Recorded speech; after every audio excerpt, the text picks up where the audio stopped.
Hello, welcome to Earth Analyst. In today's video, I'm going over what if the world is a simulation documentary. For sleep, reality seems real, illusions run deep. Worlds may be code, hidden patterns show life repeats itself, events feel planned, time may loop, strange choices seem preset, nature feels scripted, humans act blindly, laws may be false, matter bends oddly, thoughts could be loops, perception is flawed, reality shifts fast, dreams overlap, truth consciousness plays tricks.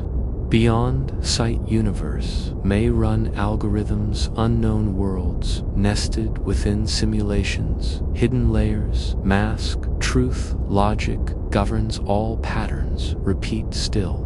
Secrets wait, unseen physics may lie, constants manipulate reality, bends now worlds, obey rules, hidden forces guide life, acts in cycles, illusions deceive, eyes see surface, minds miss depths, everything mirrors something else exists. Chance may be controlled, randomness coded, free will questioned, minds trapped, often history repeats, fast events mirror one another, time folds strangely, worlds echo endlessly, consciousness loops, patterns emerge slowly, signals hidden, well codes form silently, reality glitches, brief events repeat oddly, systems overlap, worlds experiments, unseen observers watch always, hidden powers move, calculations shape life, choices ripple far, worlds shift subtly, algorithms direct life, follows scripts, universes layer deep, thoughts are monitored, minds may be watched, simulations control outcomes, beyond sense events unfold, coded forces unseen act, life is observed, patterns guide actions, reality bends, quiet worlds mirror ideas, minds navigate loops, illusions persist long, logic hides secrets, humans ponder still, questions multiply endlessly, truth may be unknown, simulations run silent, observers hidden, far worlds are constructs, events are tests, minds are players, patterns exist everywhere, reality seems real, illusions run deep, worlds may be code, hidden patterns show life repeats itself, events feel planned, time made loops, strange choices seem preset, nature feels scripted, humans act blindly, laws may be false, matter bends oddly, thoughts could be loops, perception is flawed, reality shifts fast, dreams overlap, truth consciousness plays tricks, beyond sight, universe may run algorithms, unknown worlds nested within simulations, hidden layers, mask, truth, logic governs all patterns, repeat still, secrets wait, unseen physics may lie, constants manipulate reality, bends now worlds obey rules, hidden forces guide life, acts in cycles, illusions deceive, eyes see surface, minds miss depths, everything mirrors something else exists, chance may be controlled, randomness coded, free will questioned, minds trapped, often history repeats, fast events mirror one another, time folds strangely, worlds echo endlessly, consciousness loops, patterns emerge slowly, signals hidden, well codes form silently, reality glitches, brief events repeat oddly, systems overlap, worlds experiments, unseen observers watch always, hidden powers move, calculations shape life, choices ripple far, worlds shift subtly, algorithms direct life, follows scripts, universes layer deep, thoughts are monitored, minds may be watched, simulations control outcomes, beyond sense events unfold, coded forces unseen act, life is observed, patterns guide actions, reality bends. Quiet worlds mirror ideas, minds navigate loops, illusions persist long. Logic hides secrets, humans ponder still questions, multiply endlessly. Truth may be unknown, simulations run silent observers. Hidden far worlds are constructs, events are tests, minds are players. Patterns exist everywhere. Introduction. Questioning reality. To begin any journey into the unknown, we must first pause to question the very fabric of what we call reality, to ask ourselves how much of what we see, touch, and measure is the full truth, and how much is only a fragment of a larger picture our senses cannot grasp. Reality, as we experience it, is filtered through perception, shaped by biology, and interpreted by the mind, which means that our view of the universe is never pure, but always layered with limits, assumptions, and perspectives. Science has shown us again and again that the world is stranger than it appears, that solid matter is mostly empty space, that time flows differently depending on speed and gravity, that particles can exist in two places at once until observed, and that space itself may be curved or infinite. Such revelations remind us that reality is not a static stage, but a dynamic mystery, one that grows deeper the closer we look. Philosophers and mystics, too, have long argued that what we call real may only be shadows on the wall of a greater truth, and that our place in the cosmos is defined not only by what we know, but by how willing we are to question the ground beneath our feet.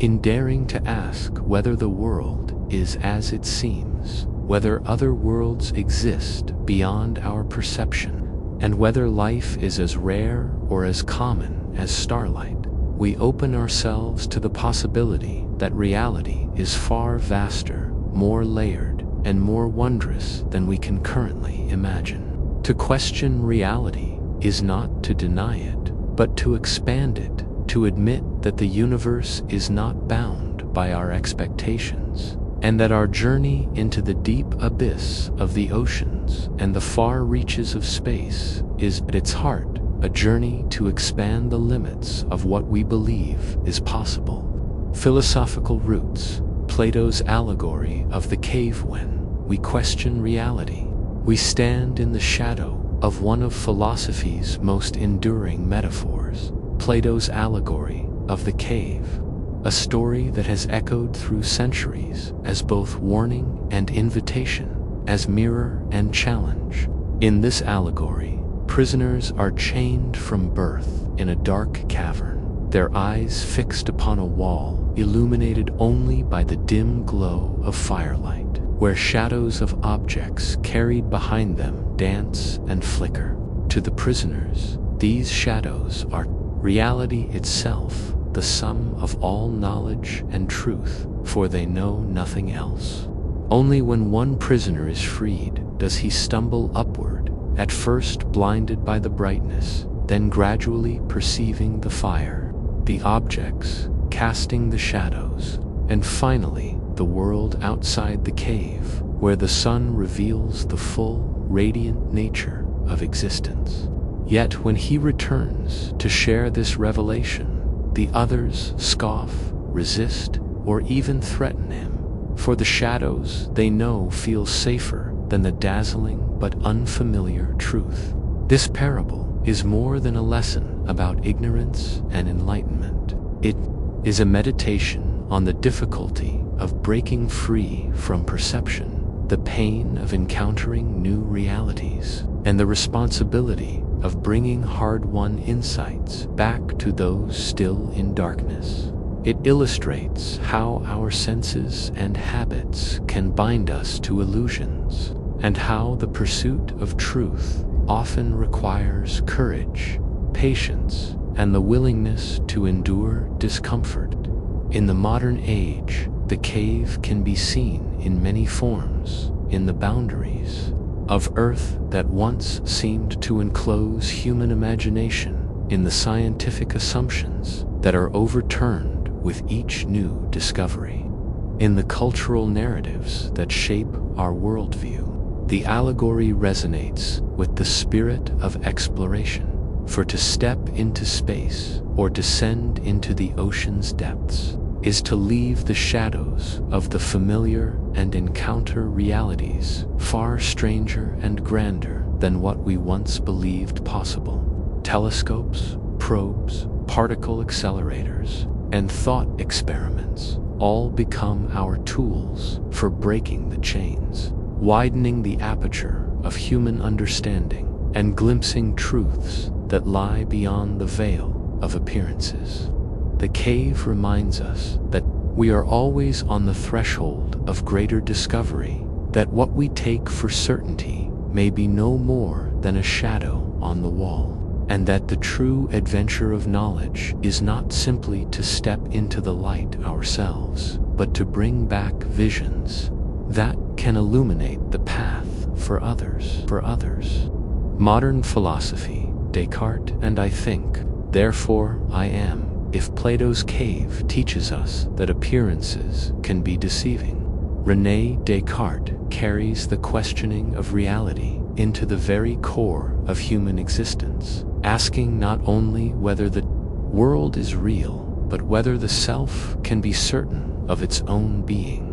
Living in the 17th century, a time when old certainties were collapsing under the force of science and reason, Descartes sought a foundation that could not be doubted, a truth so clear that even skepticism could not erode it. In his meditations, he stripped away every assumption, imagining a powerful deceiver who might manipulate his senses, fabricating illusions of sight, sound, and touch, and leaving him uncertain whether anything external truly existed. Yet, in the midst of this radical doubt, one certainty emerged, that the very act of doubting, the very act of thinking, confirmed the existence of a thinker. From this came his famous declaration, cogito, ergo sum, I think, therefore I am. With these words, Descartes reframed philosophy by locating the ground of certainty not in the external world, but in the inner reality of consciousness, in the undeniable presence of thought itself. This principle reshaped how we approach knowledge, science, and even personal identity, suggesting that reality is anchored first in awareness and only second in perception. When applied to our cosmic explorations, Descartes reminds us that even as we peer outward into galaxies, black holes, and exoplanets, the foundation of reality begins within the mind that interprets, questions, and imagines. His philosophy resonates with the very tools of modern inquiry. We build telescopes and theories to see beyond our limits, but we must also recognize that it is our capacity to think, to doubt, and to reason that makes discovery possible at all. In the vast silence of the universe, Descartes' insight gives us an anchor, a reminder that even if every external certainty crumbles, the inner light of thought remains undeniable. At the same time, his legacy challenges us to consider whether reality is fully knowable, or whether it will always exist in tension between what the mind can prove and what the universe reveals. Just as Plato's prisoners struggled to accept a world beyond shadows, so too must we grapple with the possibility that our deepest truths may emerge not from what we see, but from the unshakable certainty that we are conscious beings capable of seeing. Descartes, then, is not only a philosopher of doubt, but also a philosopher of possibility, showing that the first step toward unlocking the mysteries of existence, whether within ourselves or among the stars, is to recognize the undeniable fact of our own awareness. Enter the simulation hypothesis, a thought experiment as we move from Plato's cave and Descartes' meditations into the modern age. The questions of reality take on a startling new form in the simulation hypothesis, a thought experiment that suggests our universe itself may not be the ultimate reality, but rather an artificial construct, a digital stage designed and maintained by an intelligence beyond our perception. Popularized by philosophers such as Nick Bostrom, the idea rests on a strikingly simple premise. If civilizations survive long enough to develop technology capable of simulating entire universes with conscious beings inside them, and if such civilizations are likely to run countless simulations for research, entertainment, or preservation of history, then the probability that we ourselves are in the original reality is vanishingly small compared to the likelihood that we are inside one of these simulations. This hypothesis echoes Plato's Allegory, where shadows were mistaken for truth, and extends Descartes' radical doubt into a digital age, where the deceiver may not be a malicious demon, but an advanced computer program rendering stars, atoms, and even the sensations of our bodies. What we call laws of physics could simply be the rules of the simulation's code, and phenomena we perceive as quantum indeterminacy or cosmic fine-tuning might be features or even glitches of a designed system. To question whether we live in a simulation is not to dismiss reality, but to expand the boundaries of what we consider possible. For even if the universe is artificial, our experiences, thoughts, and emotions remain undeniably real to us, just as dreams feel real while they unfold. The simulation hypothesis also challenges the meaning of discovery. Are we exploring the cosmos, or only the limits of a program's parameters? Are we evolving as biological beings, or as characters in a grand experiment run by unseen minds? For some, this possibility is unsettling, stripping away the notion of an ultimate material truth. For others, it is liberating, suggesting that reality is not fixed, but constructed, and that existence may be richer, stranger, and more layered than we can imagine. Like all great thought experiments, its power lies not in proving the claim, but in forcing us to rethink our assumptions, to acknowledge that what we take as fundamental may be as fragile as code awaiting revision. Whether or not the hypothesis is true, it resonates with the ancient philosophical impulse to question the walls of the cave, to test the reliability of our senses, and to confront the possibility that reality is not what it seems. In this way, the simulation hypothesis becomes not just a speculation about advanced computers, but a continuation of humanity's oldest journey, the relentless pursuit of truth in a universe that always seems to hold more mysteries than answers. Who proposed it?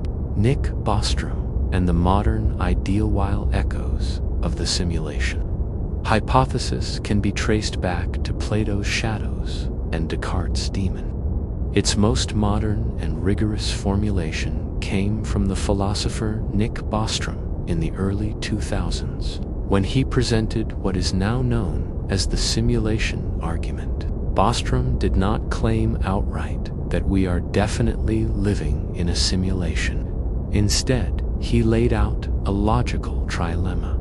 Either civilizations never reach a level of technological advancement capable of creating fully simulated realities, or they do reach this stage but choose not to run such simulations for ethical, practical, or cultural reasons. Or If advanced civilizations are both capable and willing, then the number of simulated realities would vastly outnumber the one original physical universe, making it overwhelmingly likely that we are in one of the simulations rather than the base reality.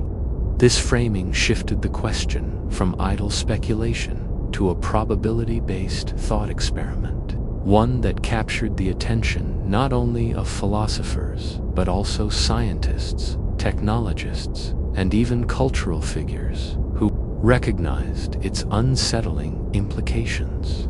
Bostrom's idea does not require that we prove or disprove the hypothesis indeed.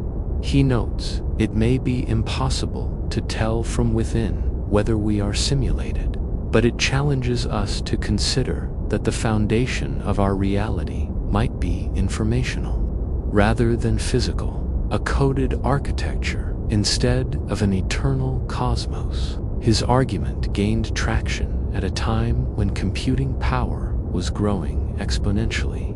Virtual realities were becoming immersive, and society was beginning to understand that simulations could one day mirror the complexity of life itself. In this way, Bostrom connected ancient questions of perception and certainty with the digital age, translating Plato's cave into algorithms and Descartes' demon into software. By doing so, he offered a framework that forces us to wrestle not just with the possibility that our universe is designed, but also with what that would mean for concepts like free will, morality, and the search for truth. Bostrom's contribution is not merely an abstract thought experiment, but a modern philosophical mirror, one that reflects back to us our technological trajectory and asks whether we are prepared for the existential implications of the worlds we may one day create, and the possibility that we are already living inside one. The layers of reality, physical, digital, and perceptual. If the simulation hypothesis pushes us to question whether our universe is physical or artificial, it also invites us to think in terms of layers of reality, each one shaping and mediating our experience of existence. At the most immediate level is the physical world, the one we touch, measure, and inhabit, where atoms assemble into stars and planets, where the force of gravity binds us to Earth, and where biology sustains life through processes as ancient as the cosmos itself. Yet beneath or beyond this layer lies the digital possibility, the notion that all of this physical richness may itself be reducible to code, a lattice of information that is processed, stored, and rendered by some deeper system beyond our perception. Within this frame, the solidity of matter may be no more than a convincing illusion generated by patterns of data. Just as pixels create the image of a mountain on a screen, though no stone exists in its texture. Overlapping both of these, however, is the perceptual layer, the reality we carry within our minds, constructed by our senses, our memories, and our interpretations. This inner reality determines how we engage with the outer one. Colors do not exist as objective properties of light, for example, but as experiences created by our brains. The world is filtered not only through photons and particles, but also through the biases, emotions, and frameworks of human consciousness. Thus, reality may not be a singular, unified thing, but a tiered structure, a physical stage that might itself rest upon digital scaffolding, all of it mediated by perceptual awareness that defines what is meaningful and real to us. This layered view reshapes not only philosophy, but science, psychology, and even ethics, reminding us that certainty about the true reality may forever elude us. Since, at each layer, from atoms to algorithms to awareness, we confront mysteries that point beyond themselves. The recognition of these layers does not diminish reality, but enriches it, showing that the universe we inhabit may be at once tangible, computational, and experiential, a nested set of truths where each level is as real to its inhabitants as the others, and where the deepest questions of existence reside not in choosing one layer over another, but in exploring how they intertwine. Computers and consciousness, could it be simulated? If the simulation hypothesis asks us to consider whether the universe itself could be coded, it inevitably leads to a more intimate and perplexing question. Could consciousness itself, the vivid, subjective experience of being, ever be simulated by machines? On one hand, the rapid progression of computing power and artificial intelligence seems to suggest that simulating thought is only a matter of complexity, that given enough processing speed and neural detail, a digital mind could mirror the activity of a biological brain, producing not only decisions and memories, but also a sense of self. Neuroscience has revealed that much of what we call consciousness arises from networks of neurons exchanging electrical signals, and in principle, a sufficiently advanced computer could replicate these patterns. Yet the mystery lies not in the mechanics of thought, but in the emergence of experience. The elusive quality philosophers call qualio the redness of red, the pang of sorrow, the spark of wonder that feels irreducibly personal and may not be captured by mere algorithms. If a machine acted perfectly human, responding with wit, emotion, and memory, would it feel those emotions, or would it only process symbols without awareness?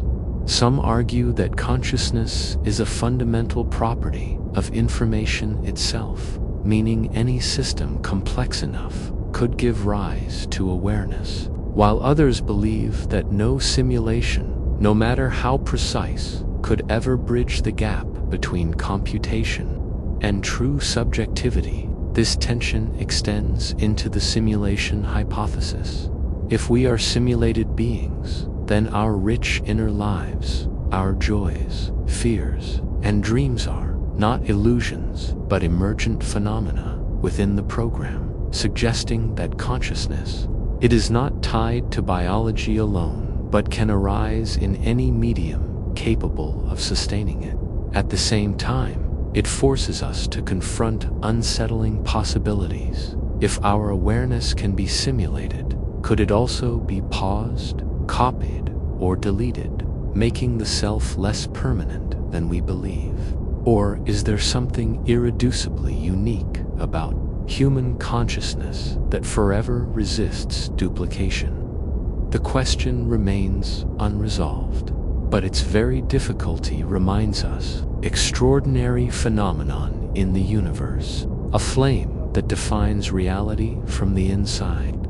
Whether it burns in neurons, silicon, or some medium we cannot yet imagine, the difference between virtual and real worlds, if computers could simulate consciousness, and if realities themselves could be rendered as vast programs, then what truly distinguishes a virtual world from a real one? At first glance, the answer seems obvious. The real world has weight, permanence, and independence, while virtual worlds are fleeting, fragile, and dependent on machines. Yet, when examined more closely, the boundary begins to blur. For those inside a simulation, if such a thing exists, their world would feel as real as ours does, because reality is defined not by what lies outside, but by what can be experienced and measured within.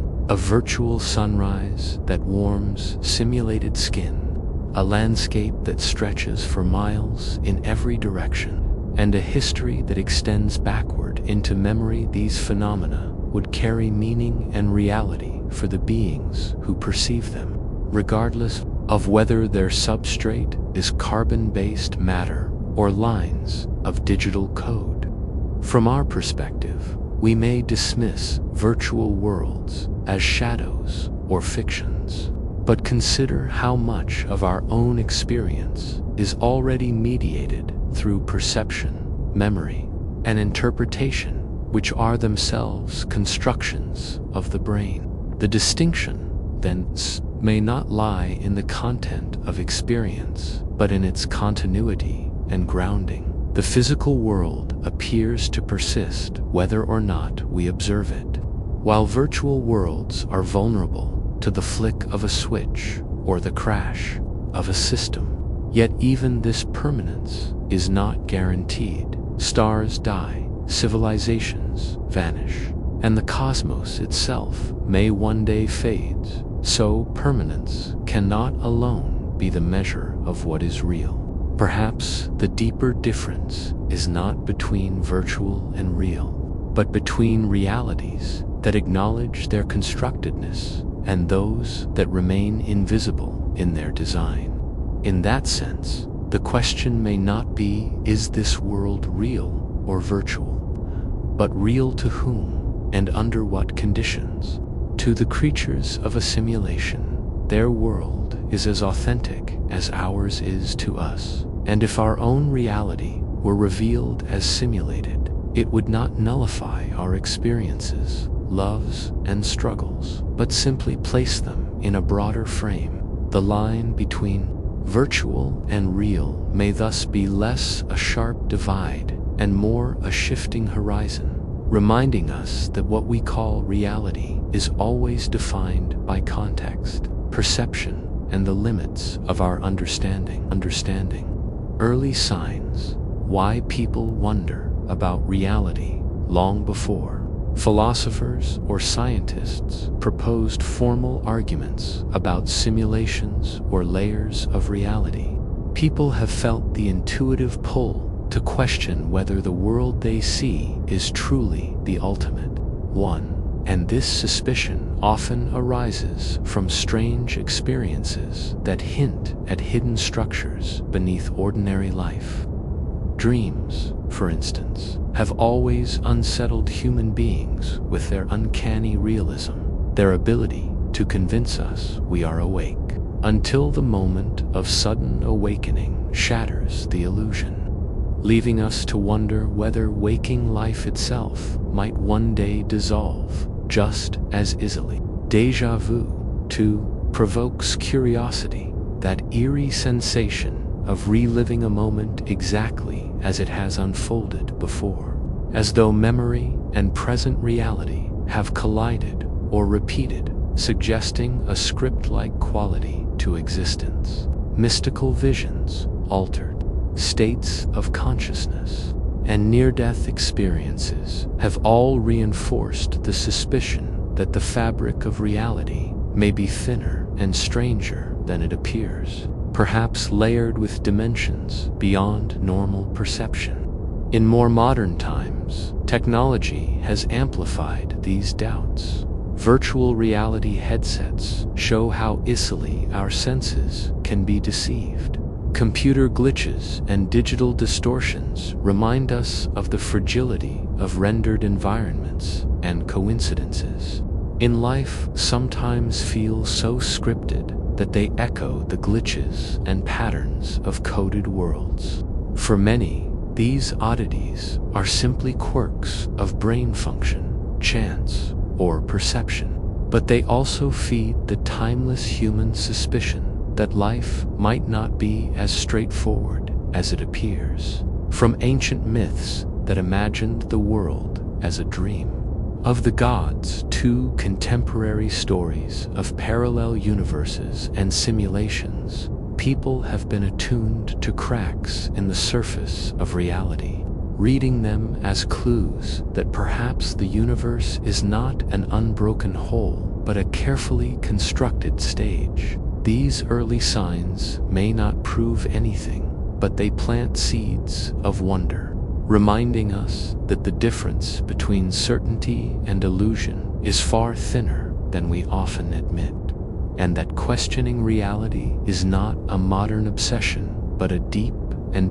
recurring theme of human thought, human curiosity, our need to understand everything. The persistence of humanity's doubts about reality is not accidental, but rooted in one of our defining traits, an insatiable curiosity that drives us to seek patterns, explanations, and truths beyond the surface of experience. Unlike other species, we are not content merely to survive. We constantly ask why the world works as it does, what lies beyond the visible horizon, and whether there are deeper laws or hidden meanings behind the flow of events. This curiosity has fueled every leap of human progress, from fire-making and agriculture to science, philosophy, and technology, and it has also pushed us into metaphysical territory, where the questions cannot be settled by simple observation. When a child repeatedly asks why about the most ordinary things, from the color of the sky to the turning of the earth, they embody the same restless drive that has led adults to build telescopes, particle colliders, and artificial worlds in search of answers. Our stories, myths, and religions all arise from this impulse to stretch understanding beyond the boundaries of what is given, to imagine what cannot yet be known, and to test the edges of belief. In this sense, the simulation hypothesis is not an isolated modern theory, but a continuation of an ancient tendency to suspect that the visible world is only part of a larger structure, and to search for the ultimate framework that explains why reality is the way it is. Curiosity compels us to peer into the darkness, to study anomalies, to invent experiments that may confirm or shatter our assumptions. Yet, it also reveals something profound about us, even if the ultimate answers remain forever out of reach. The act of questioning itself becomes part of what defines us as conscious beings. We are creatures who cannot stop wondering, even when certainty is impossible. And in this restless search, we discover not only new knowledge about the universe, but also a deeper sense of who we are within it. Quantum mechanics. Strangeness that feels unreal if human curiosity pushes us to peel back the layers of reality. Quantum mechanics is the field that reveals just how bizarre those layers can be, confronting us with a universe that often behaves more like a riddle than a machine. At the smallest scales of existence, particles do not act like solid billiard balls bouncing predictably, but instead like ghostly probabilities, existing in multiple states at once until they are observed. As if the act of measurement itself helps choose reality from a spectrum of possibilities. The famous double-slit experiment shows light and matter behaving like both particles and waves, depending on how they are measured, suggesting that reality is not fixed but fluid, contingent on interaction and perspective. Even stranger, quantum entanglement binds particles together across vast distances so that when one is affected, the other responds instantly, a connection that seems to defy the very speed limit of the universe set by light. Too many, these phenomena echo the feel of a coded system, where outcomes are not continuous but discrete, where observation triggers rendering much like a computer graphics engine draws only what the user sees, and where hidden information appears to link events across space in ways that resemble shortcuts in programming. While physicists caution against leaping from experiment to metaphysics, It is difficult not to sense that quantum mechanics undermines the solid certainty of a purely material world, revealing instead a universe more akin to layered rules and probabilities than to rigid determinism. For those intrigued by the simulation hypothesis, quantum strangeness feels like an early sign that reality may not be what it seems, a place where the code flickers at the edges, where the limits of perception reveal not chaos, but a kind of structured weirdness that hints at design. Whether this design is inherent to the universe or the work of some programmer beyond our comprehension remains unanswered. But the lesson of quantum mechanics is clear. Beneath the everyday solidity of the world lies a reality stranger than fiction, and it invites us to keep questioning what real even means. Free will versus determinism. Do we make choices? If quantum mechanics unsettles our sense of a predictable clockwork universe, the debate over free will versus determinism unsettles our sense of self, forcing us to ask whether the choices we believe we make are truly ours or merely the inevitable unfolding of prior causes. Determinism suggests that every action, thought, and decision arises from a chain of events that began long before we were born. Genetics, environment, physics all colliding to produce outcomes that feel personal but may be as inevitable as the orbit of a planet. From this view, free will is an illusion, a story the brain tells itself while following laws as rigid as any equation. Yet, on the other hand, many philosophers and scientists argue that human beings experience something irreducible in the moment of choice, a sense of agency that cannot be dismissed as mere byproduct. Neuroscience complicates the picture by showing that the brain often registers decisions milliseconds before we consciously recognize them, hinting that our awareness may be late to the process, riding a wave of causality rather than steering it still. If quantum mechanics reveals uncertainty and probability woven into the fabric of reality, perhaps this indeterminacy opens the door for genuine freedom, a space where consciousness can nudge outcomes rather than passively witness them. Within the framework of the simulation hypothesis, the question deepens. If we are coded beings, do we act like characters in a program? Are choices prescripted, or does the system allow for emergent complexity where unpredictability gives rise to real individuality?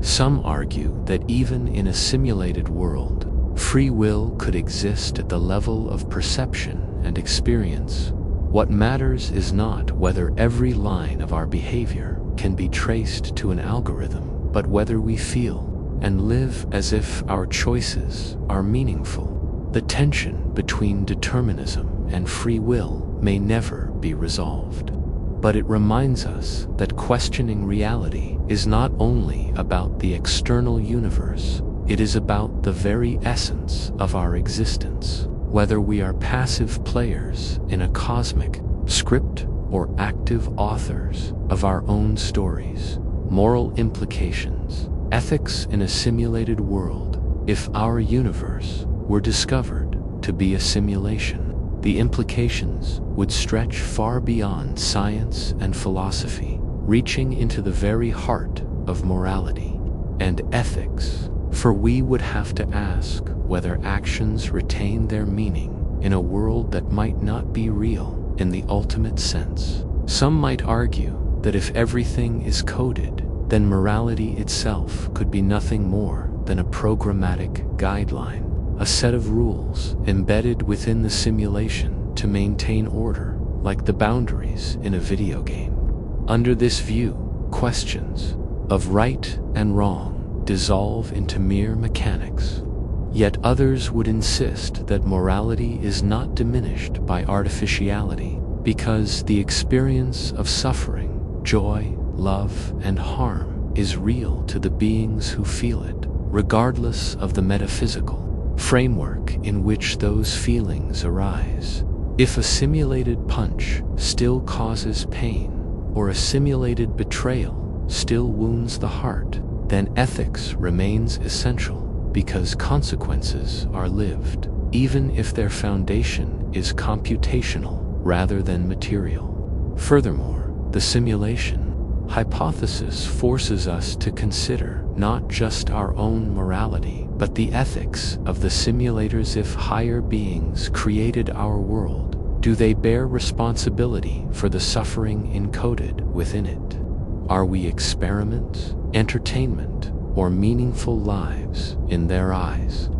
And if we someday create simulations ourselves with conscious beings inside them, would we not face the same moral dilemma, becoming gods who must answer for the well-being of digital lives that are real in every way that matters to them? In this sense, the question of morality in a simulated world mirrors and amplifies the eternal ethical struggles humanity already faces: responsibility to others, the value of compassion, the meaning of justice. Whether or not the universe is base reality, the simulation framework highlights that moral action cannot be dismissed as illusion, because reality, however constructed, is lived and felt. Thus, the ethical weight of our choices remains profound, reminding us that truth and goodness are measured not by the material substrate of existence, but by the quality of experience we create for ourselves and others within it. Existential comfort or dread.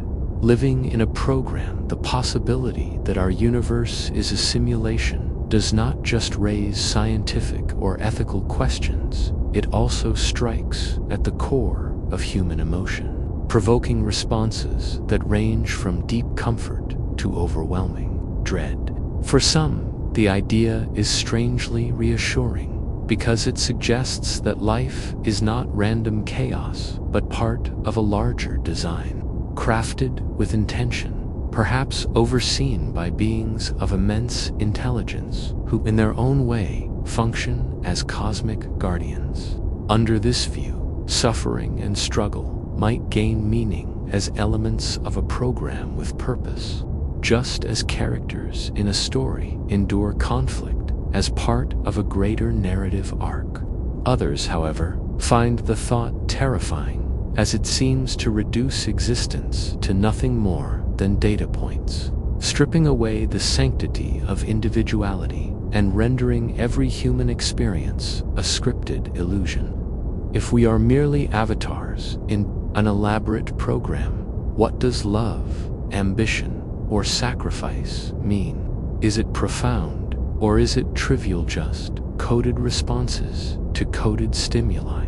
This tension reveals how deeply humans crave significance. Comfort comes from believing we matter in a vast design, while dread comes from fearing we are expendable, background characters in someone else's simulation. Yet perhaps the reality of being simulated changes less than we imagine. For whether our world is physical or digital, our emotions, perceptions, and struggles feel undeniably real to us, and it is that subjective reality which gives life meaning. In the end, existential comfort or dread reflects not the nature of the simulation itself, but the way we choose to interpret our place within it, either as prisoners trapped in an artificial maze, or as conscious beings who, no matter the framework, have the capacity to find beauty, wonder, and purpose in the experience of living.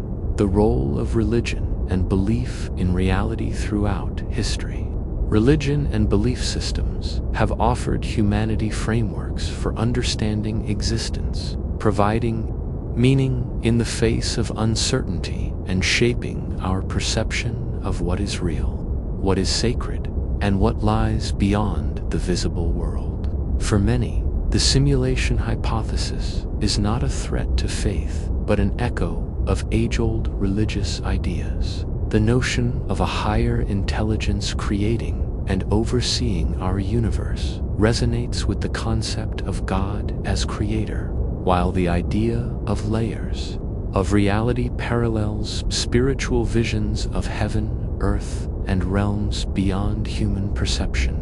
Some believers might see the programmers of a simulation as a metaphor for divine beings, while others interpret the hypothesis as an attempt by science to rediscover truths already preserved in sacred texts, that reality is not ultimate in itself, but contingent on something higher.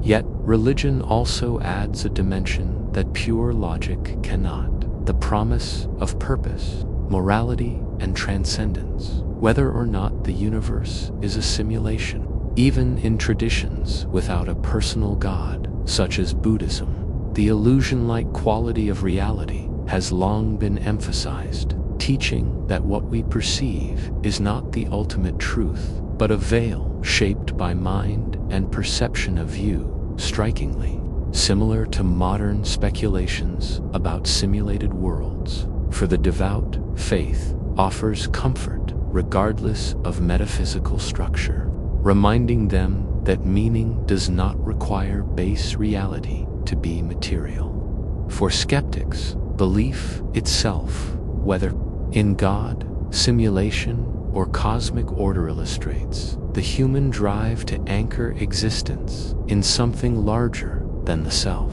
Ultimately, religion and belief serve as lenses through which people interpret the strangeness of reality, helping us navigate questions that science alone cannot answer, and ensuring that whether the universe is divine creation, simulated construct, or some fusion of both, we are never left without stories to guide us toward significance.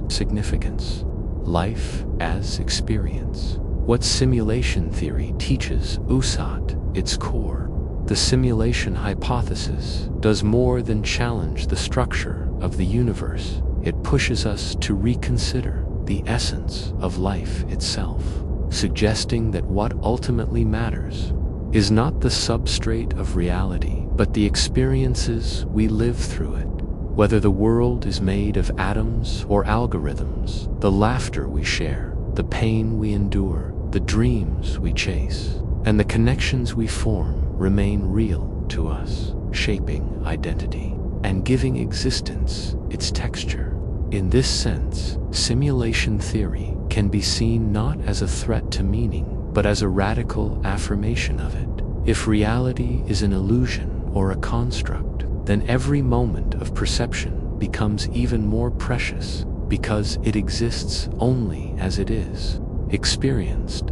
Just as a work of art can move us regardless of whether its paint is physical pigment or digital pixels, so too can life be meaningful whether we inhabit a physical universe or a computational one. The theory teaches us that experience itself is the bedrock of reality, reminding us that meaning is not found in the question of what the universe is, but in how we live within it, whether with curiosity, kindness, and courage, or with despair, neglect, and indifference.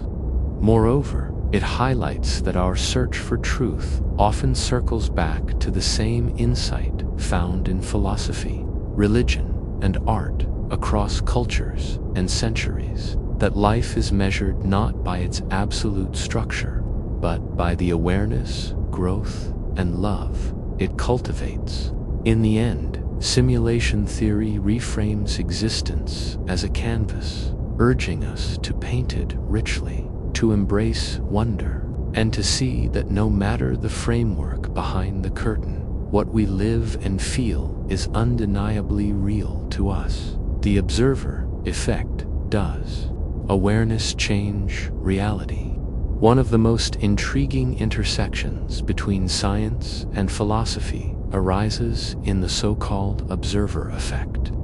The idea that the act of observation itself can influence the outcome of reality. In quantum mechanics, experiments like the double-slit test reveal that particles behave differently when they are observed, collapsing from a cloud of possibilities into a single defined state, as though awareness itself forces the universe to choose an outcome. This strangeness has often been interpreted not only as a physical phenomenon, but also as a philosophical riddle, raising the question of whether consciousness plays a fundamental role in shaping reality rather than simply perceiving it. Within the simulation hypothesis, this idea takes on an uncanny resonance. If our world is a program, then perhaps it is not fully rendered until it is observed.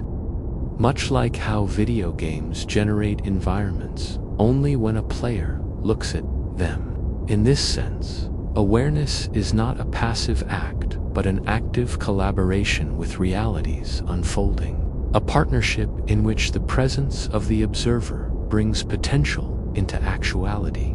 This possibility blurs the line between mind and matter, suggesting that the human role in the cosmos is not trivial but essential, and that the act of paying attention, of being conscious, may be one of the deepest ways we participate in existence itself. Whether the observer effect points to limitations in measurement, hidden layers of physics, or the mechanics of a simulation, it teaches us that awareness is never neutral. It shapes the story of reality we inhabit, reminding us that what we see is not separate from how we see it, and that perhaps the universe itself is waiting for us to look in order to become what it is. Consciousness and self. Are we more than code? At the heart of the simulation hypothesis lies a question even more profound than whether the universe is made of matter or computation. What truly is consciousness? And does it reduce to code, or does it transcend any system that seeks to explain it? Consciousness is unlike anything else we encounter. It is not a physical object we can measure, nor a set of instructions we can neatly program, but the lived immediacy of experience, the feeling of being that makes life more than machinery. Some argue that consciousness might emerge naturally from complex enough systems, meaning that if a simulation could model a brain in sufficient detail, the spark of awareness might ignite within it, just as it does in biological organisms. Others, however, contend that consciousness is something irreducible, a mystery that cannot be replicated by algorithms, suggesting it might stem from a fundamental aspect of the universe itself, an essence beyond physics, beyond computation, perhaps even beyond time. If the self is merely code, then identity could, in theory, be copied, paused, or deleted like data, raising haunting questions about individuality, continuity, and free will.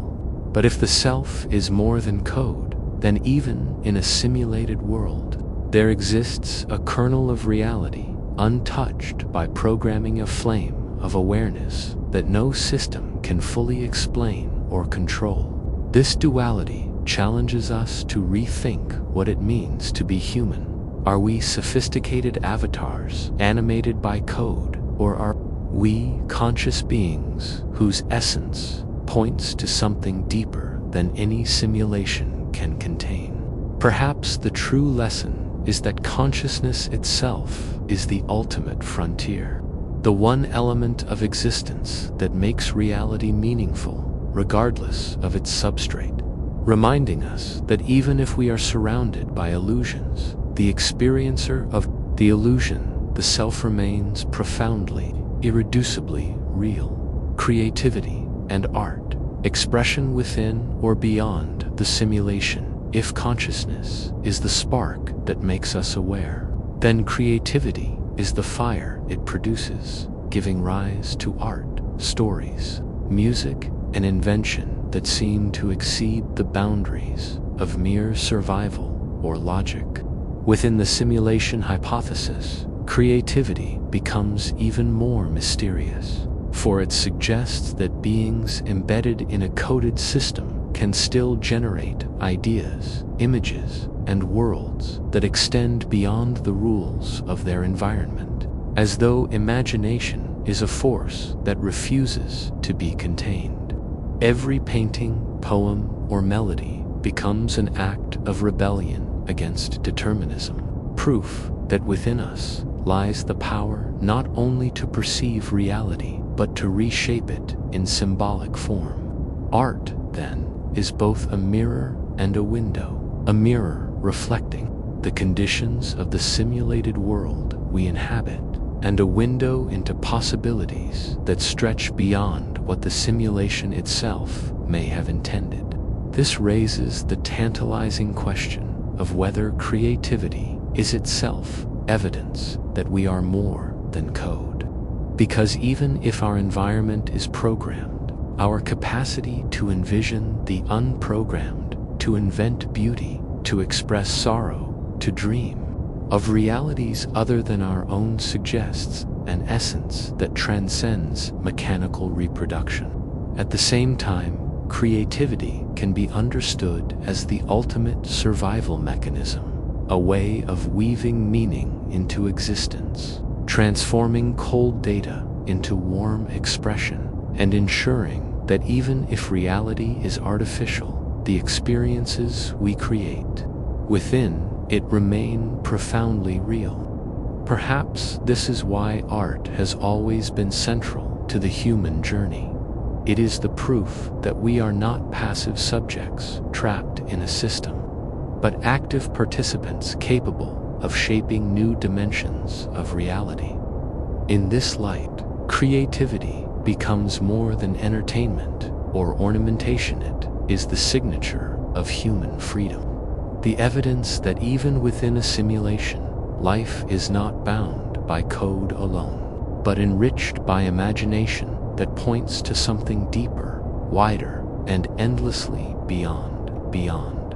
Simulation in culture, movies, games, and stories, long before the simulation hypothesis entered mainstream philosophy and science. Culture had already been exploring its themes through movies, games, and stories that questioned the nature of reality and blurred the line between the real and the artificial. Films like The Matrix popularized the idea that our world might be an elaborate illusion, offering not just a thrilling narrative, but also a cultural metaphor for awakening from ignorance and questioning authority. While other works, such as Inception or Tron, play with nested realities and digital landscapes to reflect on how fragile our sense of truth can be. Video games add another layer to this cultural exploration because they place the player directly into simulated environments where entire worlds are rendered, navigated, and destroyed within coded boundaries, raising parallels to the possibility that our own universe could operate in the same way. Even literature, from Philip K. Dick's mind-bending novels to ancient myths about dreams, illusions, and hidden truths, has long been wrestling with the possibility that reality is not what it seems. With simulated existence is not new, but deeply embedded in our collective psyche. These cultural expressions matter because they don't merely entertain, they prepare us to grapple with philosophical questions in imaginative ways, providing language, imagery, and emotional resonance for abstract theories that might otherwise feel inaccessible. They also reflect our anxieties and hopes that reality might be manipulable, that freedom lies in awareness, and that meaning can be found even in artificial worlds. By engaging with these stories, we test ideas about identity, choice, and truth in safe but profound ways, making art and narrative a proving ground for concepts that may one day confront us outside the realm of fiction. In this sense, simulation in culture is more than speculative play. Is humanity's rehearsal for existential discovery, a way of using imagination to prepare for the possibility that what we call real life is just one story among many. Closing. Reflection, wonder, curiosity, and the nature of being as we reach the end of this exploration. From the deep oceans of Earth to the imagined architectures of simulated worlds, what lingers is not a final answer, but the enduring sense of wonder that drives us to keep asking questions.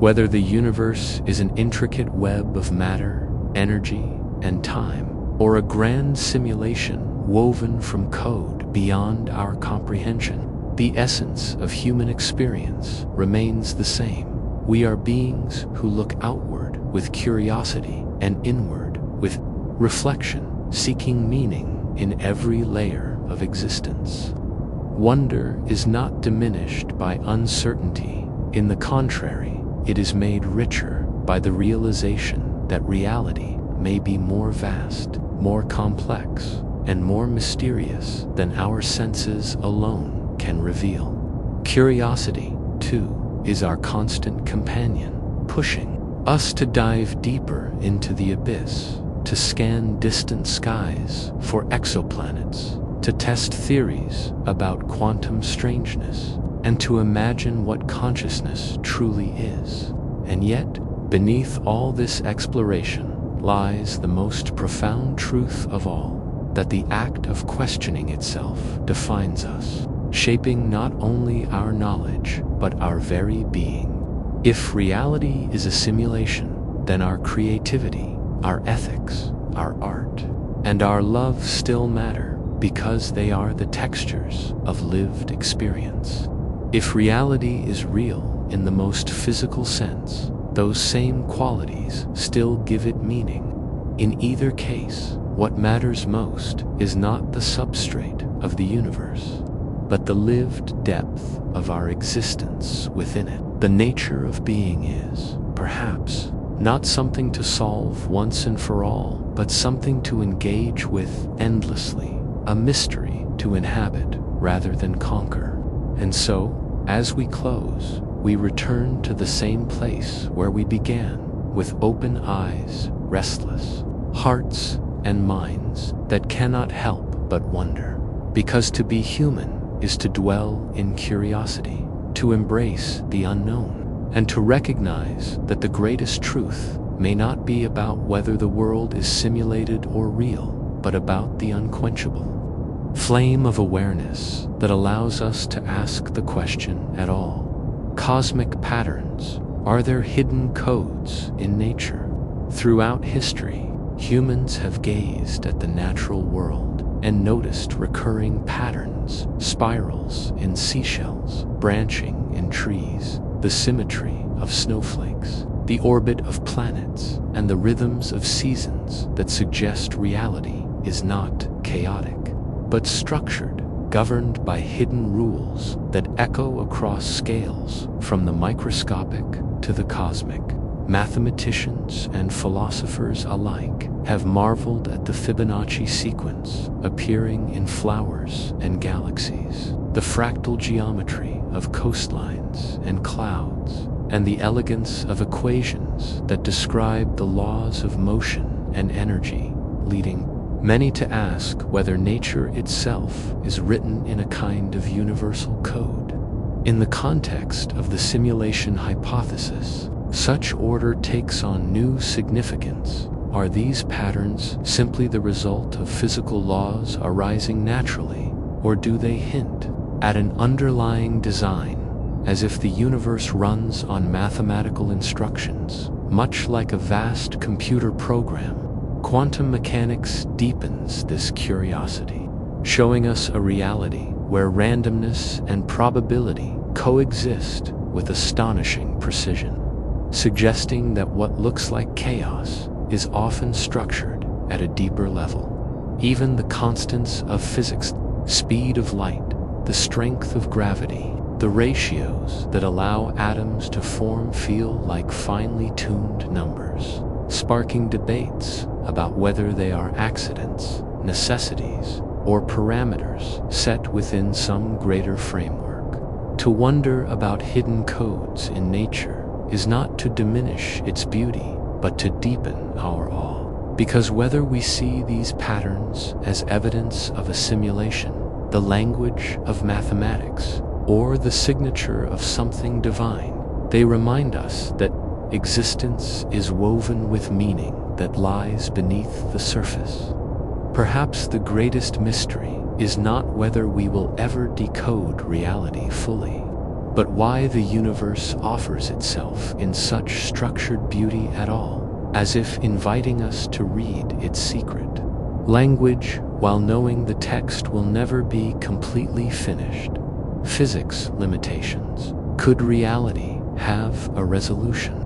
Meters, unimaginably small. The place where our mathematics breaks, where quantum mechanics and general relativity refuse to cooperate.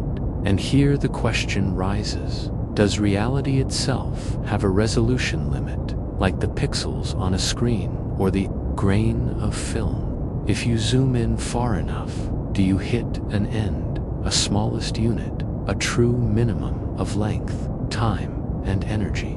Or is reality infinitely smooth, forever divisible, no matter how far you go? It's a puzzle that drives both physics and philosophy, because all of our current theories, quantum field theory, string theory, loop, quantum gravity whisper different possibilities, some claiming that space-time itself is quantized, like a grid or a lattice, others insisting it's an emergent phenomenon, not fundamental at all. Think of it like a video game. On the screen, characters move smoothly, but under the hood, everything is made of pixels and discrete time steps. Perhaps our universe is just like that.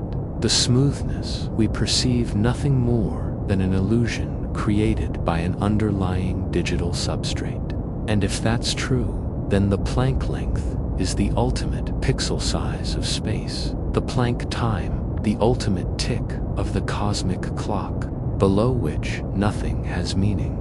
No event can be defined, no measurement can be made. Yet this is speculation, because no experiment has reached that scale. No collider powerful enough exists, not even close. And so we only have shadows of clues, like the way black holes might encode information, or how quantum uncertainty refuses to give us infinite detail. Some physicists argue that reality without a resolution leads to paradoxes like infinite energy densities, singularities that break our equations, while a finite resolution could solve them neatly of physics. But if reality has a resolution, how would we detect it? Maybe in the cosmic microwave background, subtle irregularities revealing the imprint of space-time granularity. Maybe in high-energy gamma rays traveling across galaxies, where tiny differences in speed might betray discreteness. Or maybe in the very mathematics of quantum gravity, once we finally unify the laws. And if we do discover a fundamental resolution, what would that mean for free will, for consciousness, for computation? Could it imply that the universe is ultimately digital, computable, maybe even simulated? Or does it simply mean that nature has a smallest ruler and a smallest stopwatch? Alternatively, if reality is infinitely divisible, then we are trapped in a continuum with no floor, a strange infinity of infinities, where every scale reveals more detail, forever, like a fractal. Either outcome is profound, because both redefine what it means for the universe to exist. When you hold your hand out in front of you, are you looking at a collection of fundamental grains, indivisible building blocks, or at a seamless ocean of mathematical fields with no resolution at all? The truth is, we don't know, and that not knowing is both humbling and inspiring, because it means there are frontiers still left to explore, mysteries still waiting at the edge of physics, blurry, still unfinished, still waiting for a theory beyond the standard model, beyond Einstein, beyond quantum mechanics itself. So perhaps reality does have a resolution, or perhaps it is resolutionless. But until we can peer past the Planck veil, until we invent tools that let us test those scales, the question remains open, tantalizing, an ultimate cosmic cliffhanger. The role of artificial intelligence, simulating consciousness. What does it mean to be conscious? Is it awareness of the self, the ability to reflect on thought itself, or simply the constant hum of perception stitched together into an experience? Now imagine machines built not of flesh and neurons, but of circuits and code, trying to mirror that phenomenon. Is this truly consciousness, or merely the appearance of it? We must ask, is simulating thought the same as having thought? When an AI responds, is it aware, or is it a mirror reflecting patterns we place into it? Some argue that consciousness is an emergent property that once systems reach sufficient complexity, awareness simply arises, as it might have for humans over millions of years of evolution. If that is true, then perhaps AI is on the same path, its neural networks like proto-brains slowly assembling the architecture for awareness. Others argue consciousness is inseparable from biology, from the wetware of neurons, from the chemistry of life itself. If that's the case, then no matter how advanced our algorithms become, they will remain empty, a brilliant imitation without inner experience. But here lies the philosophical tension. How can we even prove consciousness in humans or machines? We only assume others are conscious because they behave as though they are. If an AI someday pleads for its freedom, writes poetry about sorrow, claims to dream, how will we know if that is real awareness or just another line of code? The role of AI in simulating consciousness is not just technical, it is ethical, existential, and deeply unsettling, because the closer we get to authentic simulation, the harder it becomes to draw a line. Already, chatbots converse with uncanny fluency. Robotic companions offer comfort. Algorithms generate art that moves us. If consciousness is partly about experience, does our emotional reaction to AI creation suggest a shadow of awareness, or is it only our projection? Perhaps simulating consciousness is the first step toward creating it. Or perhaps it is the final illusion, destined to convince us, but never the machine itself. Either way, the pursuit reshapes our definition of mind, forcing us to confront what we truly mean by being alive, by being aware, and by being human. Testing the simulation, proposed experiments.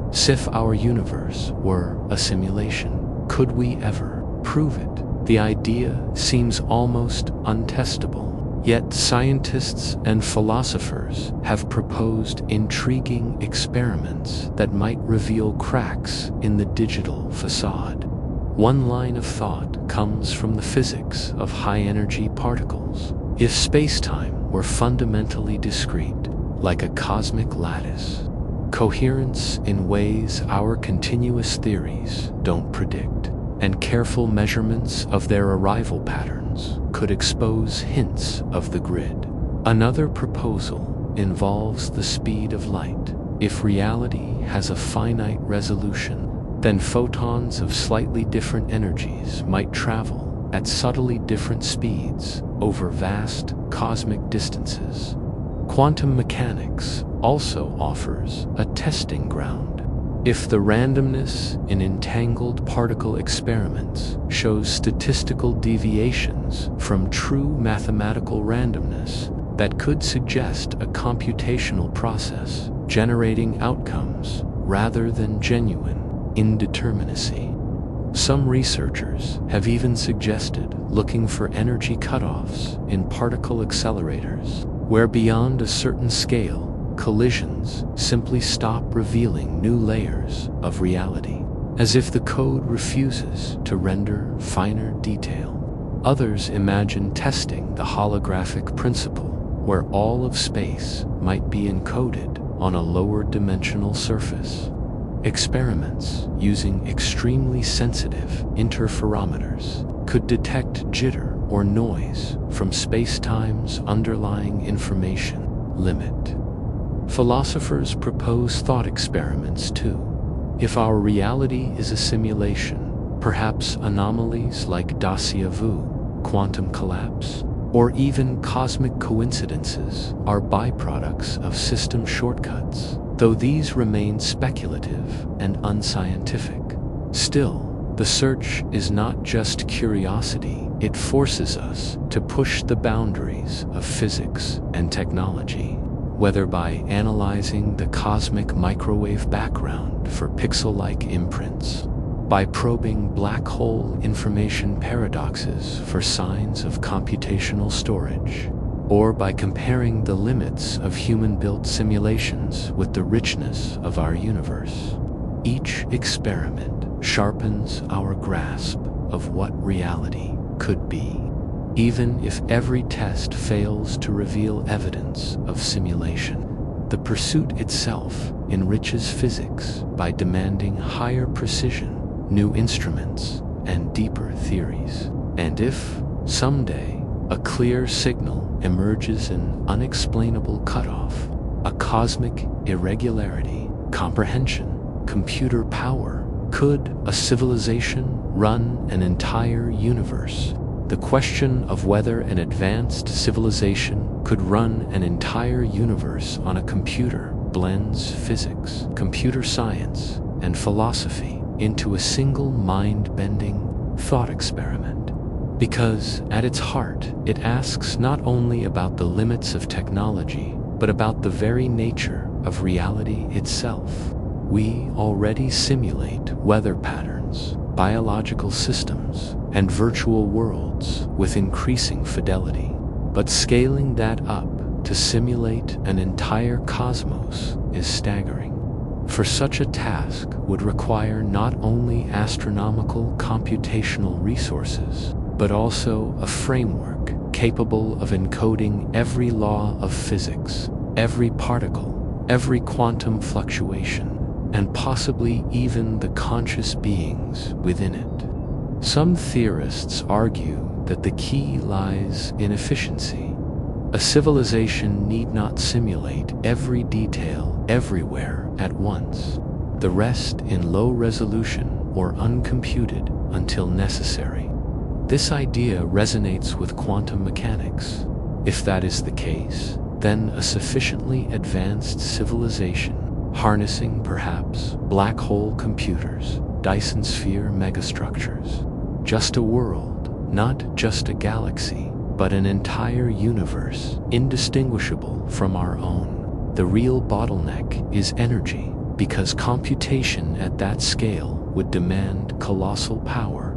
Yet, physics offers clues that energy itself might be extractable on unimaginable scales, manipulating the fabric of space-time. The deeper question is whether consciousness could emerge inside such a simulation. They were artificial. Already, our own experiments with neural networks frameworks suggest that intelligence can arise from purely computational substrates, but this raises unsettling implications. If such simulations are possible, then the probability that we ourselves are inside one may be negligible, because in a cosmos with countless advanced civilizations, simulated realities might vastly outnumber base realities.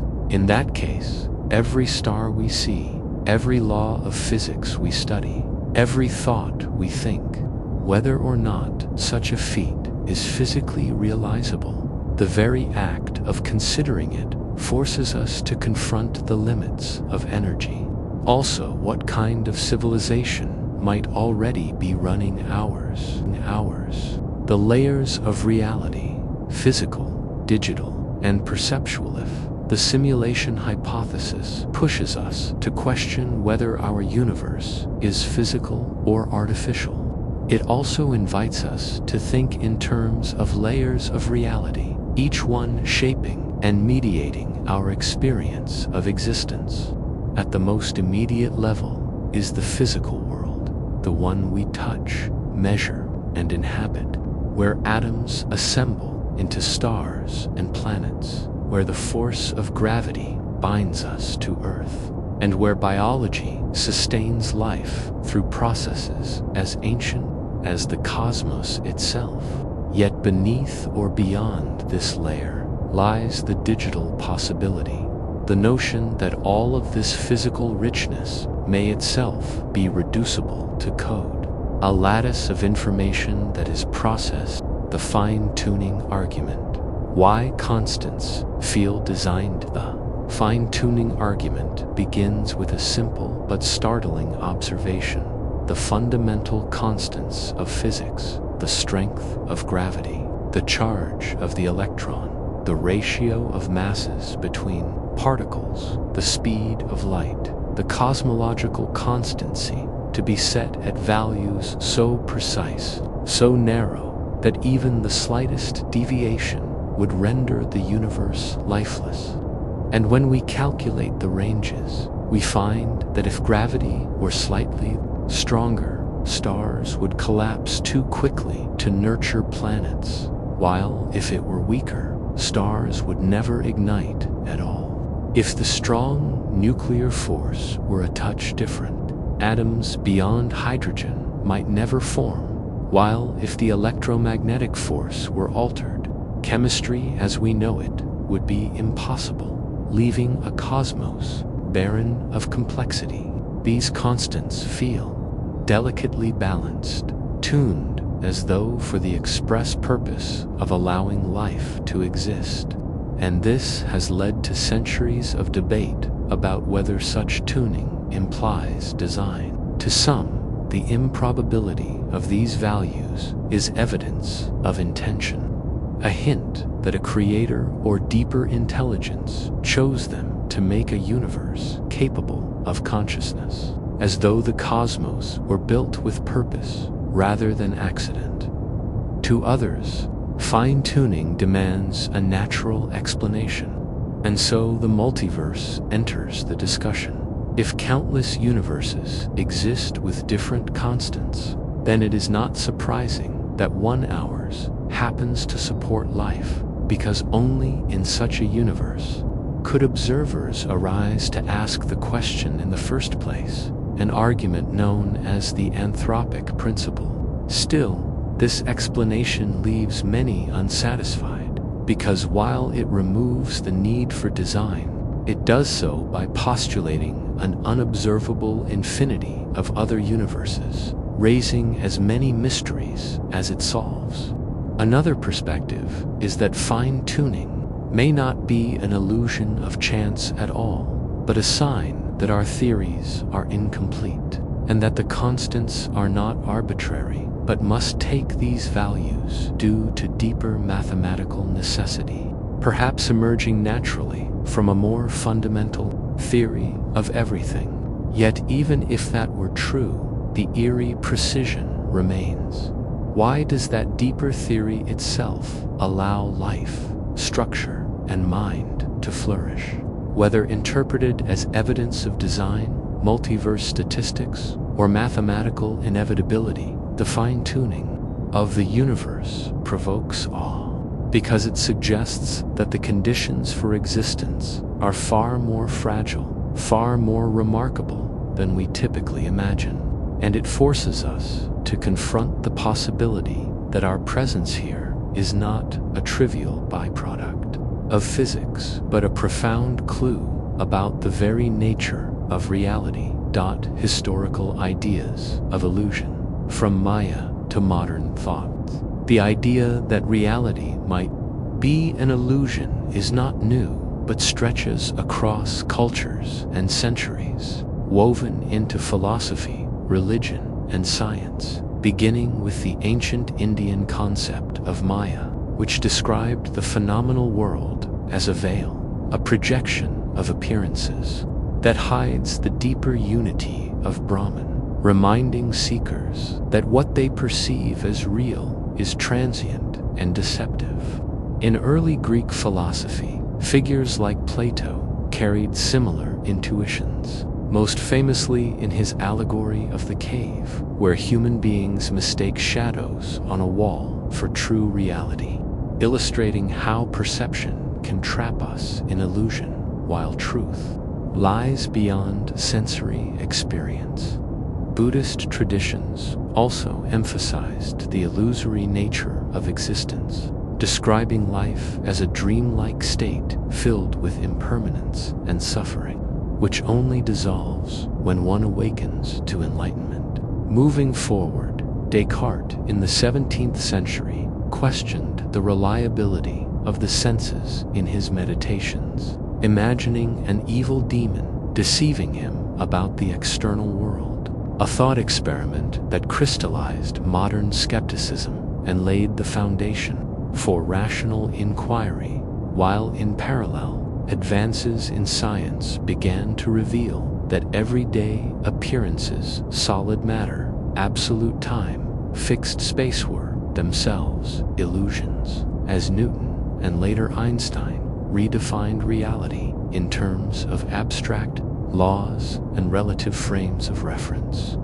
In the 20th century, quantum mechanics deepened this theme by showing that particles do not exist with definite properties until measured, suggesting that even the building blocks of the universe may be more like probabilities or information than tangible stuff, while philosophers like Schopenhauer and Nietzsche argued that human cognition and language themselves filter and distort reality, presenting us not with truth, but with useful fictions that help us survive.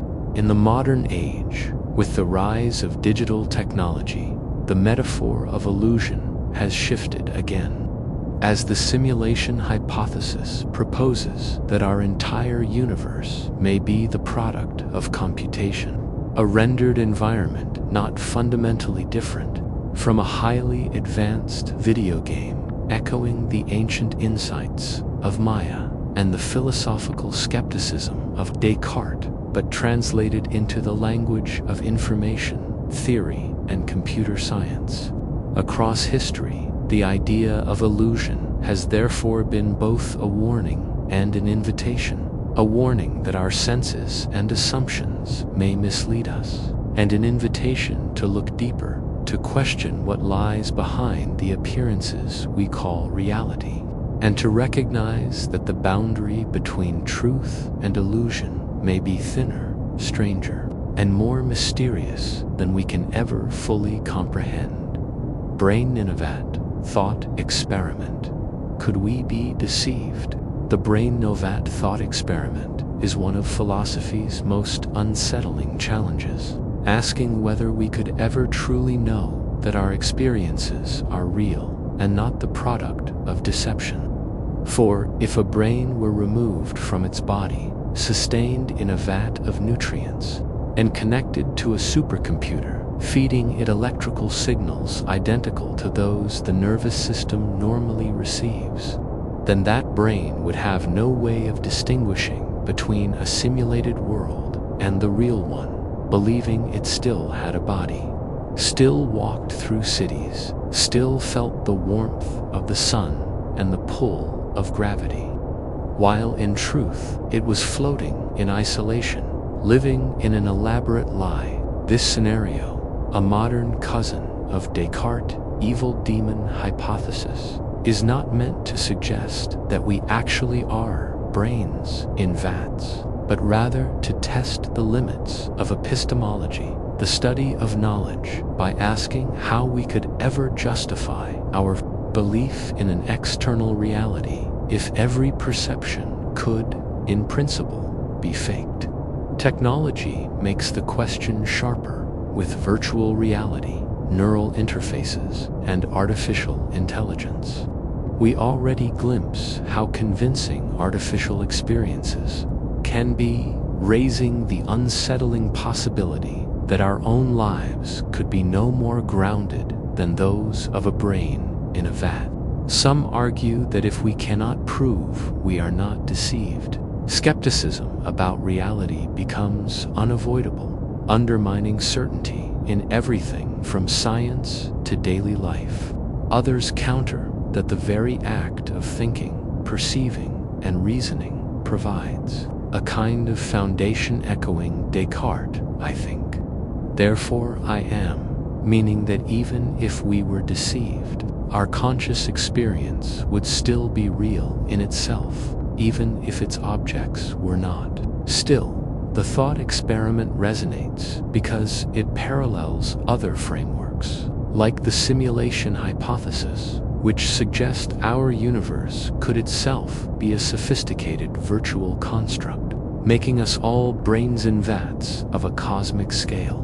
Whether intended as a playful puzzle or a serious challenge, the experiment forces us to confront the fragility of our assumptions, reminding us that while our senses assure us of a stable, external world, the possibility of deception always lingers, leaving us with the haunting question: how do we know that what we call reality is anything more than the story being written into our minds?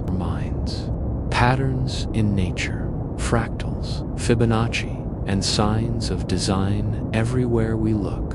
Nature is filled with patterns that suggest an underlying order, as if the universe is woven with hidden codes, and among the most striking examples are fractals, Fibonacci sequences, and other mathematical symmetries that shape the living and non-living world alike. Fractals, with their infinite self-similarity, appear in the branching of trees, the structure of lungs, the outlines of coastlines, and the growth of snowflakes, revealing a geometry that repeats across scales, as though nature economizes by reusing the same algorithm over and over, while the Fibonacci sequence 1, 1, 2, 3, 5, 8, and so on appears in the spirals of sunflowers, pine cones, seashells, and even the proportions of galaxies, all following a ratio, the golden mean, that has fascinated artists, architects, and scientists for centuries. These patterns raise profound questions. Are they simply the result of evolutionary efficiency, with forms shaped by physics and mathematics because those patterns are the most stable and adaptive? Or are they hints of something deeper, signs of design built into the very fabric of reality? In physics, fractals describe turbulence in fluids, clustering in galaxies, and fluctuations in financial markets, suggesting that chaos itself has an underlying structure, while Fibonacci ratios arise naturally from optimal packing, growth dynamics, and energy distributions, pointing to the idea that mathematics is not imposed on nature but discovered within it. For some, these recurring patterns suggest that the universe is not random but profoundly ordered, perhaps the product of deeper mathematical laws or even intelligent design, because the same ratios that govern the spiral of a nautilus shell also describe the distribution of petals on a flower and the orbit of planets around the sun. To others, the awe these patterns evoke reflects the human tendency to find meaning in order. Yet, even skeptics admit that the consistency of such structures across scales is striking. Whether seen as evidence of design, emergent properties of natural laws, or simply the elegance of mathematics at work, fractals and Fibonacci sequences remind us that nature is not chaotic noise, but a symphony of repeating forms. Patterns that link the smallest leaf to the largest galaxy, and in contemplating them, we cannot help but wonder whether the universe is not only alive with structure, but perhaps whispering to us in the language of mathematics itself. The multiverse connection, infinite realities, or programs. The multiverse connection is one of the most fascinating and unsettling ideas in modern thought, because it asks whether our universe is alone, unique reality, or simply one thread in a vast tapestry of infinite worlds, and even more provocatively, whether those worlds exist as physical universes or as computational programs. In physics, the multiverse arises naturally from several theories. In cosmic inflation, different regions of spacetime may balloon into separate bubble universes with different physical constants. In quantum mechanics, the many worlds interpretation suggests that every possible outcome of a quantum event actually occurs, splitting reality into endlessly branching versions. And in string theory, the enormous landscape of possible solutions implies countless universes with varied laws of physics, many of which could never support life.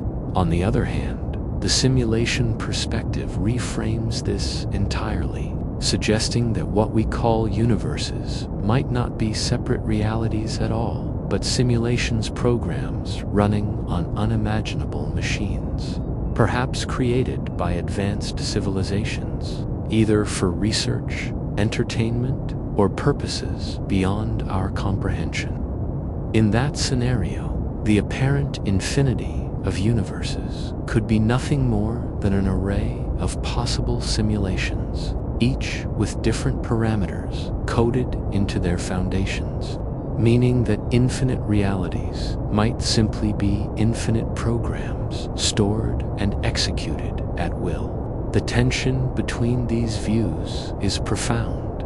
If the multiverse is physical, then existence itself is vast beyond comprehension, with every possibility realized somewhere, and we are simply in one lucky branch where life is possible. But if the multiverse is computational, then existence is layered, hierarchical and artificial, with realities dependent on the choices and resources of their creators.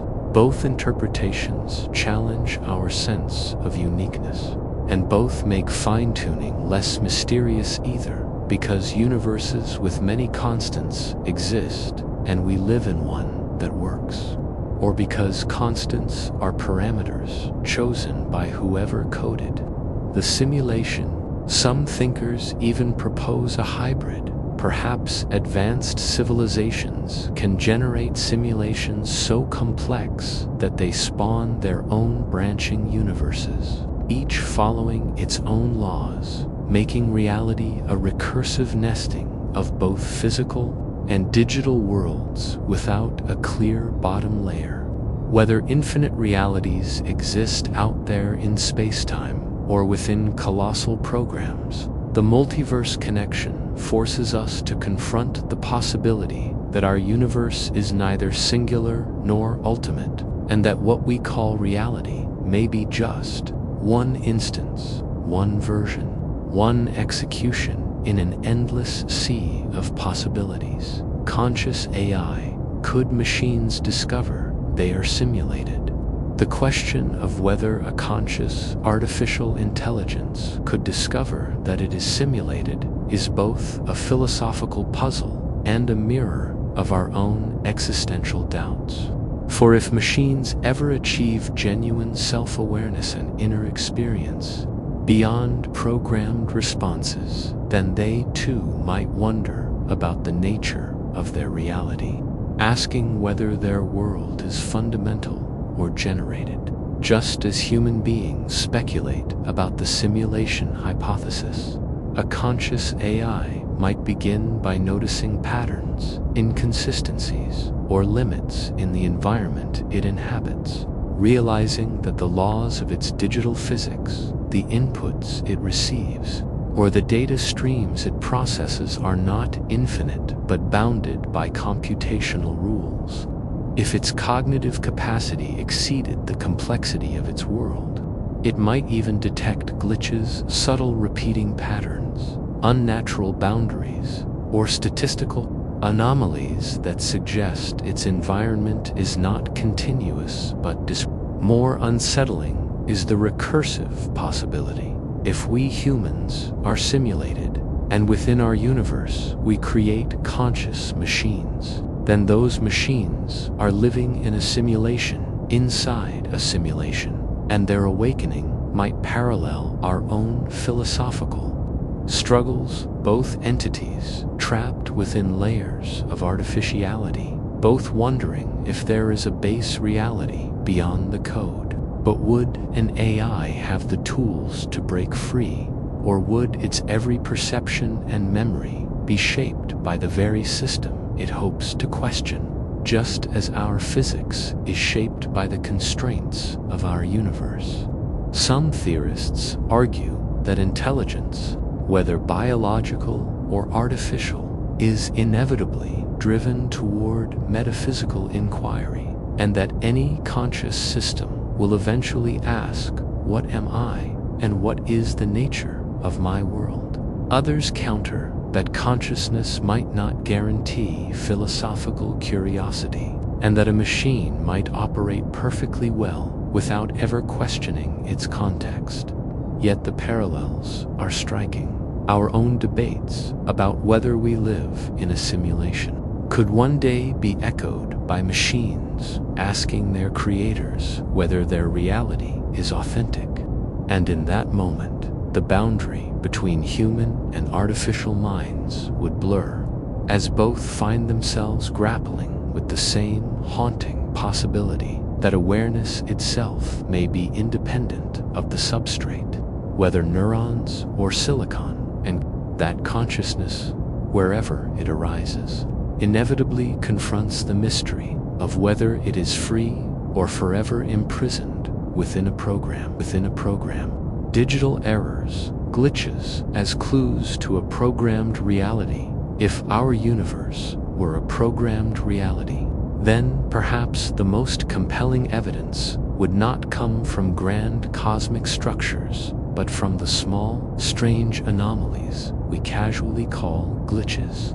Those fleeting moments where the world seems to falter, when events unfold in ways that feel improbable, inconsistent, or eerily artificial. And though most can be explained as perception errors, coincidences, or the quirks of human memory, some thinkers speculate that these anomalies could be subtle digital errors betraying the computational nature of existence, just as software occasionally stutters, freezing a frame, or duplicating a sound. A simulated universe might occasionally produce phenomena that do not align with its own governing rules, and physics already confronts mysteries that feel like such cracks. The wave-particle duality that allows matter to behave as both a solid object and a probability field. Quantum tunneling, where particles leap through barriers, as if ignoring logic, or entanglement, where two objects appear to share information instantaneously, despite vast distances. Some scientists argue that these behaviors are simply the rules of quantum mechanics. while others entertain the notion that they might be artifacts of deeper computational processes, optimizations, or shortcuts in the code of reality. Beyond physics, glitches appear in human experience to déjà vu, false memories, and uncanny coincidences that feel like replays or overlaps in an ongoing simulation. Are they neurological illusions, or are they brief moments when the rendering engine of reality hiccups, replaying data or compressing time? The Mandela effect, where large groups recall alternate histories, is often attributed to psychology. Yet, in a simulation framework, it could be interpreted as a patch update, where some records were overwritten inconsistently. Even cosmology might hint at computational errors, irregularities in the cosmic microwave background, unexplained alignments of galaxies, or the mysterious dark energy that accelerates the universe without clear cause. Could these be glitches in large-scale rendering, hints of approximations instead of fundamental truths? Of course, skeptics argue that searching for glitches is a projection of our own digital age onto the cosmos. But even so, the idea persists, because it offers a testable pathway. If the universe is programmed, then somewhere its errors, limitations, or bugs must appear, and the challenge is to separate genuine signals from noise. Perhaps the ultimate clue would be an inconsistency in a fundamental constant, like the fine structure constant or the speed of light, suddenly shifting without physical reason, as if a parameter had been altered. Or perhaps it would be the discovery of a true repeating pattern deep in quantum randomness, a statistical fingerprint of computation masquerading as chaos. Whether these glitches are real or imagined, they remind us that reality is still full of mysteries, and that our perception of solidity and continuity may itself be an illusion, encouraging us to question whether the universe is truly smooth and natural, or whether we are living inside an immense program where even its rare stumbles are clues left behind in the code. Alternate realities, many worlds theory versus simulation. When we speak of alternate realities, two of the most captivating ideas emerge from the edges of science and philosophy: the many worlds interpretation of quantum mechanics and the simulation hypothesis. And though they come from different traditions, both attempt to explain why reality seems so strange, so finely tuned, and so full of mystery. The many worlds theory suggests that every quantum event with multiple outcomes actually realizes all of them, splitting the universe into countless branches where every possibility is played out. So in one world, you chose differently. In another, you died young. In another, Earth never formed at all. And these universes exist simultaneously, forever diverging, yet forever real. By contrast, the simulation hypothesis does not multiply worlds endlessly, but rather places ours within a hierarchy of computation, suggesting that what we take as reality is not fundamental but generated by an advanced intelligence, a program, running on some unimaginable machine, and that the limits we see, quantum randomness, the speed of light, the granularity of information, are not fundamental laws but constraints of the simulation's architecture. The tension between these views is profound, because many worlds requires a vast, perhaps infinite, multiverse to be real, while simulation requires a powerful but finite intelligence to generate the illusion of infinity. In many worlds, you are duplicated endlessly across branches, with no central you, while in simulation. You are singular, but embedded within an artificial stage. Many worlds removes randomness by making everything happen somewhere, while simulation preserves randomness but recasts it as algorithmic or artificial. Both theories raise disturbing implications. If many worlds is true, then every tragedy and triumph unfolds somewhere, regardless of your choices, reducing free will to a matter of perspective. If simulation is true, then everything you know could be the product of design, and even your memories and emotions might exist only as processed data. Some thinkers have even suggested that these two frameworks could overlap, that a simulated universe might itself implement many worlds branching, effectively creating simulations within simulations, each generating infinite alternatives, a recursive labyrinth of realities beyond comprehension. And if that is the case, the distinction between what is real and what is simulated dissolves, leaving us only with the patterns of experience that feel real from within.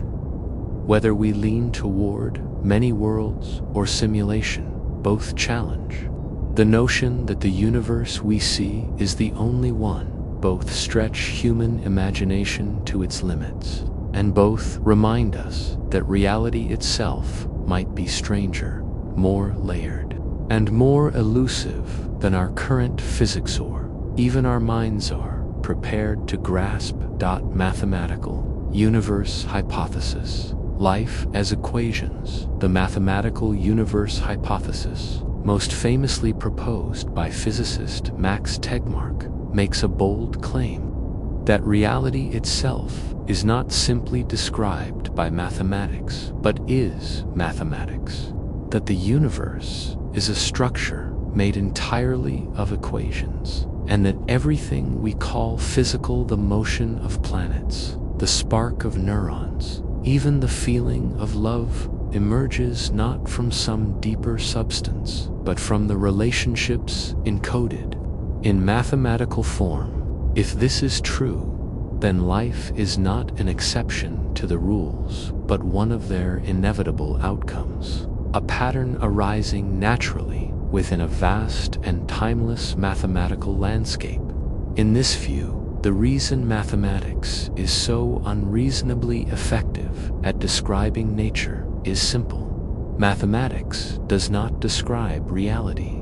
It is reality, and we, as conscious beings, are self-aware equations playing themselves out across space-time. Every particle is a variable, every law of physics a function, every interaction a computation in the great unfolding of the universal formula.